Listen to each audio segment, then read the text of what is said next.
A smile, Brett.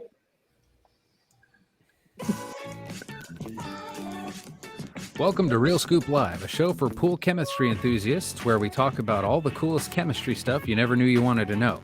Any chemical advice or suggestions are opinion and utilized at the discretion of each individual pool operator. With that out of the way, let's start the show.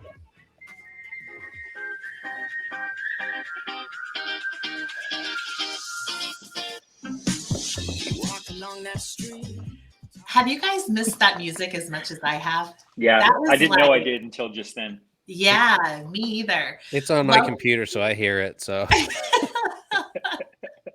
welcome everyone to Real Scoop Live. This is season 3. I cannot believe it's season 3 either. Today is episode 1 of season 3, and we are going to talk about, as you can probably see from your screen, pollution in your pools and spas. So take it away, guys. What an apropos subject to cover on our first episode in 2023. The amount of pollution that we're all dealing with this year, depending on where you're at, is just so different than it's been in previous years. And you may think that it's not in certain places, but if you're in the Midwest and Northeast, you're dealing with all kinds of fallout from wildfires. If you're in the Southwest, you're dealing with all kinds of dust and dust storms and all kinds of things in between. So today we're going to talk about all kinds of pollution, not necessarily the ones that we're all dealing with right now, but we will get to that. But first, let's talk about pollution that you can see in just everyday use of pools. Right? Is that right. About good? Yep. All right. So today we're going to have, we brought pollution down into 4 categories. We're going to talk about swimmer pollution, which we may or may not get into the stuff that makes you not want to go swimming in public pools. But then we're also going to talk about what happens around typical backyard pools that are in agricultural areas, and then of course the coup de grace, which is the airborne contaminants that we're all kind of dealing with right now. And these are by no means a master list of the only pollutants you could have. It's just some very common ones that we've been seeing and hearing about from all across the country this year. So if you've got other weird stuff that you're dealing with, let us know. Yeah, just put it down in the comments because we love that kind of stuff. Oh, and make sure to like and follow if you would be so kind, and share if you'd like to as well. We love having interaction with people that are geeky about chemicals, about pool chemicals too. So Matt, I want to grab swimmers here. Do it. With pollution, just think about everything that enters the pool water that's not necessarily intended to be there. Swimmers actually bring a lot of that into the water, and it's kind of gross to think about. Pee-pee or urine has a very similar chemical makeup to sweat. So if you're in the pool swimming a lot, you're generating a lot of sweat. It's essentially like you're peeing out of your pores into the pool. So you're getting wastes, ammonia compounds, combined chlorine, all sorts of issues from that. Stack on top of that, if you're being responsible and wearing sunscreen before you go outside and trying to take care of your skin and keep it nicer for longer, body oils, lotions, cosmetics, perfumes, deodorants, anything that's on your body comes off of your body when you get in the pool. Water is a universal solvent, so it's going to wash as much of that stuff off of you as it possibly can. So funny thing about oil and water, I'm not a big salad guy, but I know that oil and vinegar don't mix. Oil and water don't mix either. The oil actually settles on the surface of the water. You know, I know we've said in different classes and different trainings and stuff before, the top couple inches of water is usually the dirtiest because that's where it likes to hang out. That's why it's important that your skimmers work properly and you're not just relying on your main drains. The oils can build up on the surface. Different types of oils can actually have detrimental effects on different pool surfaces. I know certain types of sunscreen can actually damage vinyl liners and pull some of the color off of the vinyl. So all sorts of different weird things that you don't think about getting in the pool when you're just throwing kids in the pool. All the gross stuff that's on your gross kids, if you don't wash them before they get in, they're pretty much using the pool like a bath, which is kind of gross, which is where we came up. We're not going to take credit for the word pool pudding, but we will say that we're probably the biggest promoters of the word pool pudding because, quite frankly, it's gross and I don't think anyone else wants to use it. But it's all the gross stuff that comes off of the human body that gets in the pool and can cause potential issues. So different ways to deal with it. We'll cover that a little bit more at the end, but swimmers bring gross stuff in the pool. It's best if they shower before they get in, but hardly anybody does that. So deal with it as you will. How many times have you been to a public pool where it says, please shower before entering? But most of the How people many use people a pool ignore as a it? bath, Yeah. right? Well, they used And to call that's them the thing is that bathhouses. one of the things that you kind of alluded to was hygiene, right? Because when you I'm when Brett, you not Gene. Sorry. hygiene, when you get into the pool, if you're clean, that's one thing, but if you're dirty, that's another. And if you are swimming with other people who aren't as hygienic as you are, then you have to worry about what kind of hygiene or non-hygienic things that they have on them that might be getting What'd your onto friends bring you, to the right? pool? Yeah. Yeah. And this is not meant to gross anybody out for them not to swim in pools. I mean, that's why we have proper water balance and chlorine and oxidizers and all that kind of stuff. But it's just something to think about because pollutants don't just come from the environment, they come from the swimmers. And remember, too, one thing that we didn't cover is that one dog swimming in your pool is like having 20 people there. So all the stuff that washes off of the dog, I mean, you might think, oh, that's so cute that my dog's swimming, or that, well, there's wildlife that get in your pool. We've seen raccoons in pools, deers in pools, moose in pools, ducks in pools, geese in pools, gators in pools. None of those things get in the shower and wash off before they get into the pool. I mean, they've been in ponds and in lakes and in streams and in sewer ditches and all kinds of stuff before they get into pools. So environmental. Very few of them probably have good bowel control when they get in the pool either. So, well, yeah, I could tell you a story. I didn't think we'd talk about gator poo today, but there's always a chance. No, when I was up in the Midwest, there was a lady that had an issue with a raccoon that would come down from a tree across a creek, up her embankment, get onto her top step, and then go to the bathroom, wash its hands, and then go back up the tree. And it did it every morning for weeks. And she had no idea why she was having problems with chlorine demand, why she had these little things that were floating around in the pool. Nothing until she was at home waiting for a doctor's appointment, having a coffee in her breakfast nook. And what do you know? Here comes the raccoon, sits there and defecates right on the top step. So anyway. Happy Friday, everyone. Yeah. Hey, isn't it great to have RSL back? Anyway, so let's talk about lawn waste. Landscapers are the bane of most pool guys. And there's kind of like an unsaid competition between the two of them, because you can have a pool guy that comes out and does all kinds of awesome stuff, makes sure the water's crystal clear, beautiful, and then a lawn guy will come by and mow, and the grass will go into the pool, and it'll be like, meh, and then just keep on going. So there's always that, but then there's also people that do it yourself when they mow and they get hot. If you have ever mowed a lawn, you know that you get hot and you get the grass sticking to your legs and maybe your arms, or depending on where you're at, and then the dust that kicks up, the fertilizer that kicks up, and everything else that kicks up while you're mowing, and you're hot and you want to cool off. Well, hopefully you will wash off with a hose at least before you get in the pool, but a lot of times people will just jump in the pool and let the chemicals and the filtration, everything, get all the grass out of there. But the thing is, you can see the grass. You can't see the fertilizer. You can't see sometimes the dirt or the dust or anything that's kicked up. And so all of that, the weeds, the seeds, everything that comes into the pool can actually have create issues with chlorine, with having enough chlorine, and then also with filtration and getting all the stuff out that the chlorine would be used up on. But you also talk about cotton fuzzies, the different types of things depending on where you're at in the country. Where you at? can have all types of stuff, and what time of year it is, because not only do we get a lot of pollen, but a lot of what are those seeds up there in the Midwest that blow around like dogwood or cottonwood or yeah. And those aren't necessary pollution, but they are pollution because they're not supposed to be in the pool, and they get in there and they cause issues with water balance, the dust and the pollen, and if you have evergreen trees and tree sap and all that kind of stuff can actually change the water chemistry, can change the chlorine readings, and it can actually make the water and the filter and everything else harder to clean. So there's a lot of pollution that's kicked up with things around the pool. Not to mention, I know that a lot of people out there have beautiful pools with beautiful foliage, and they love how the tropical look is and everything like that. But all those things shed.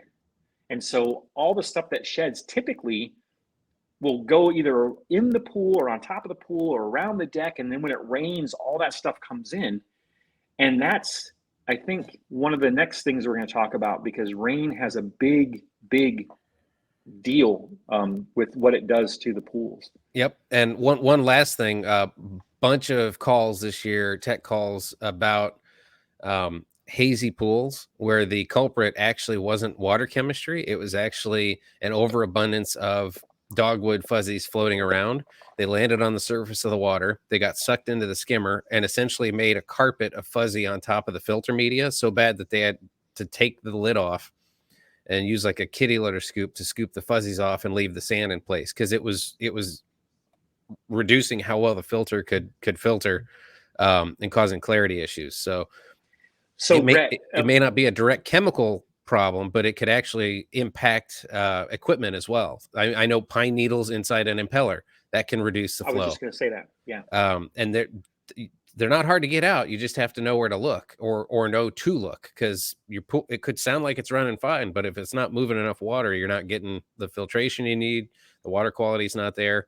And we'll touch a little bit more on dust when we talk a couple slides down, but there's some goofy stuff going on right now with that too.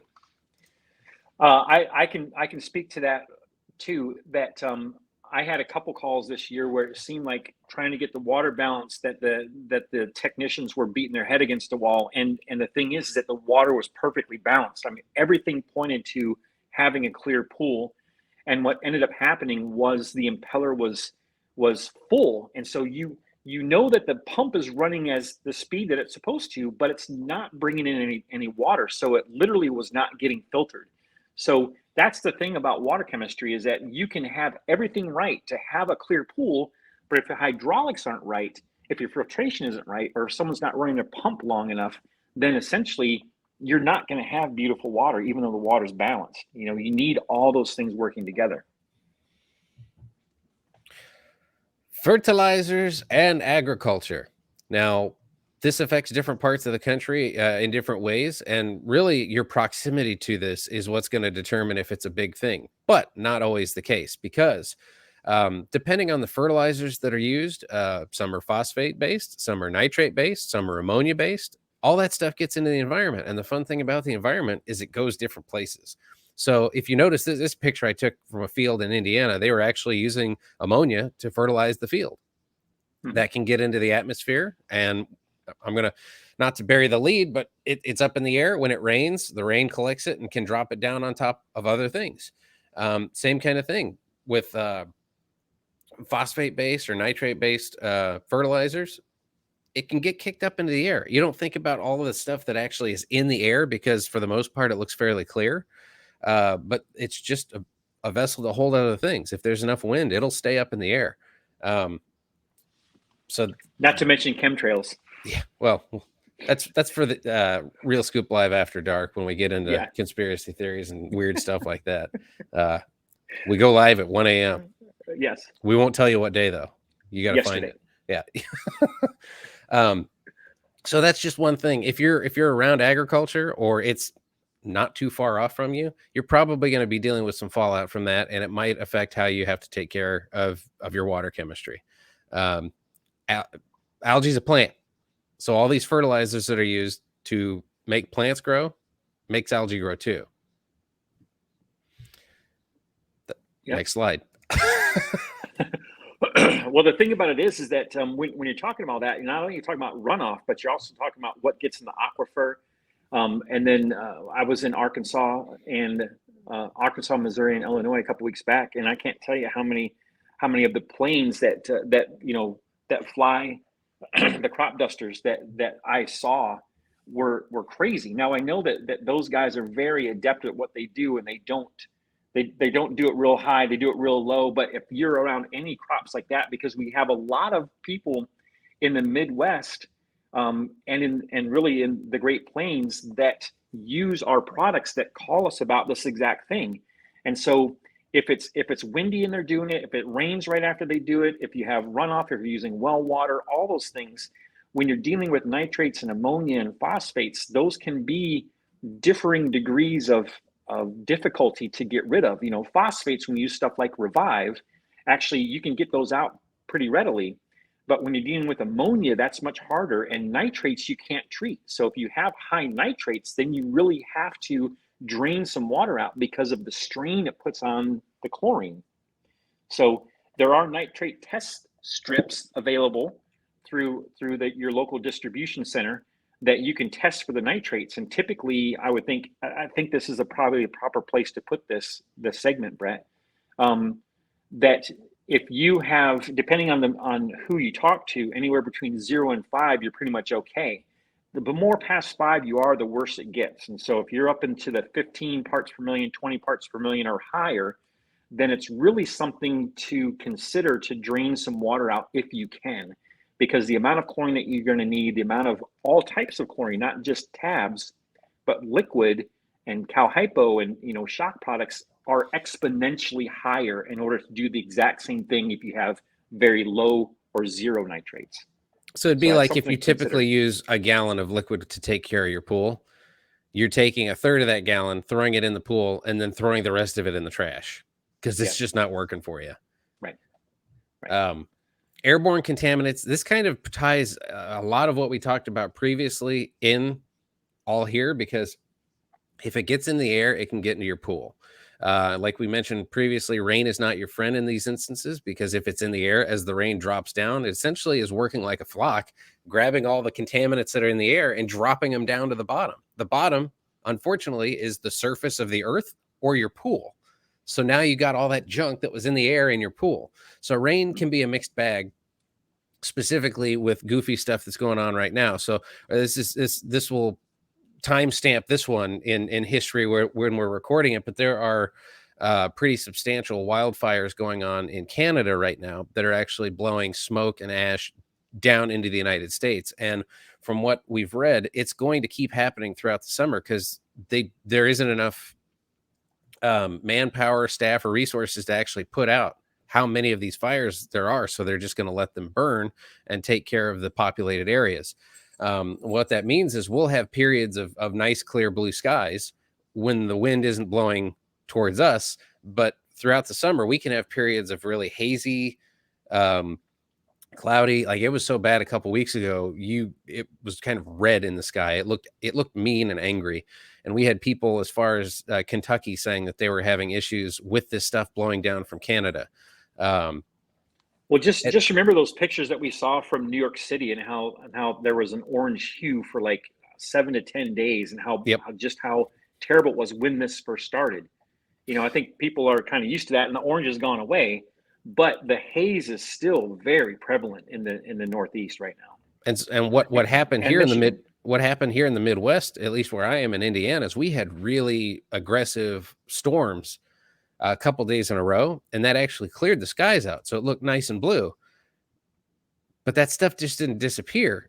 It ended up in a lot of people's pools. So we had a boatload of people calling asking, "Oh my God, my pool was perfect before, but now it's cloudy. It's hazy. What's going on?" And it was a lot of explaining of the stuff that was making the air cloudy is now making your pool cloudy. It's just migrated from up to down. So that's not even taking into consideration what the rain was doing or what the rain does to a pool before all the ecological disasters that have gone on since November. One of the things that you can do, especially if you're a retailer, is to collect rain the next time it rains and then do a water analysis and then have that handy for when people say, "Why did my pool do this? Why this?" You can say, "Look, we got 2 inches of rain on whatever date it was, and this is everyththing that was in it." And that's everything that's in your pool now. Yeah. And Stacy, we were talking earlier today about the Saharan dust storm that's coming across the ocean right now. You want to talk a little bit about that? Yeah, so I'm new to Florida, and I heard about this a couple of years ago, and I'm like, oh God, it's doomsday. This Saharan dust storm is coming. And then someone said, no, that happens every year at this time. And then it's shortly thereafter, it's followed by usually the first hurricane of the season, which of course I was like, ooh, hurricane party. So that's where my knowledge ends of the Saharan Dust Bowl. I just know it comes. There's usually a hurricane, and then we have a hurricane party, and I'm here for that.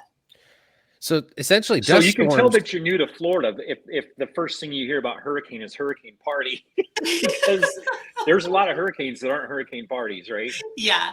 So for sure. hopefully none of those hit Florida. You know, we don't want that at all. You know, hopefully it Yes. is a category 1, so that way everyone can have the hurricane parties and not like an Andrew or anything like that. Yeah, exactly. So talking about that, dust from overseas is making it all the way across the ocean and hitting Florida.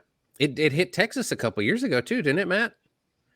That's wild stuff. It just keeps it aloft all the way across the ocean, and it falls out here. So it's not necessarily just around you. It can happen thousands of miles away and still impact you. So when people say, well, I've never had this issue with my pool before, you've never experienced this current year that we're in before, and you may never experience it again because we don't control weather patterns. All the variables are not identical. If we could recreate identical variables, every season would be ridiculously consistent. Like Star Trek. Mm-hmm. So how do we treat? Well, kind of like what we talked about already, it all depends on what kind of garbage is getting into your pool. So how you're going to treat is going to depend on the contaminant. And we'll show you a couple things at the end that are multifunction that can actually handle a lot of these different things. So you don't really have to even think about it. It'll just take care of it normally while the pool's running. So you don't have to worry about that. But get a full picture of what's actually coming into your pool. Standard water test, kind of like what Matt was saying, test the rainwater. That's awesome. That's more information that you can get from a standard water test that maybe you didn't think about before, because you use that to test your pool water, but the source water, the rainwater. Here's the thing about that too. Typically from ash and from smoke from wildfires or just fires in general, the precipitate is higher in pH, whereas smog and pollution that come from industrial or manufacturing or anything like that is typically low in pH. Acid rain. So acid rain. So typically we're used to acid rain in the sense that most of the rain on average in and across the country is just under 5. But we know that if you're dealing with smoke and ash, especially from wildfires, that it should be higher than that. So at least that way you can see what type of pollution you're getting in your pool from the rain at that particular time. And not to muddy the water even more, but the wildfires, the contaminants that get into the air all depend on what's being burned, at what temperature it's being burned, how fast the heavier stuff settles out. There's a lot of variables in that too. So that keeps you on your toes, doesn't it? I think the whole umbrella term for that is pyrogenic carbon, right? But that has all the different things depending on how, like you said, how hot it is, what's burning, how many man-made structures are there compared to forest acres and stuff like that. Is that an actual term? Mm-hmm. Okay, so I was just going to throw. Yeah, that's the reticulated left lumbar for you. Yeah. Yep. No, it's pyrogenic carbon, brother. Oh, there we go. So keep your eyes and ears open. We had chemical spills from trains that derailed earlier this year. They burned the stuff that leaked out of it to try and deal with the issue. They put the issue in the air, so now it could potentially be falling out all across different states now instead of the one localized place. Ideally, it just so happened to be at the headwaters of the Ohio River. So yeah, when you're can talking keep about going source downstream water too, which is something that we haven't talked about.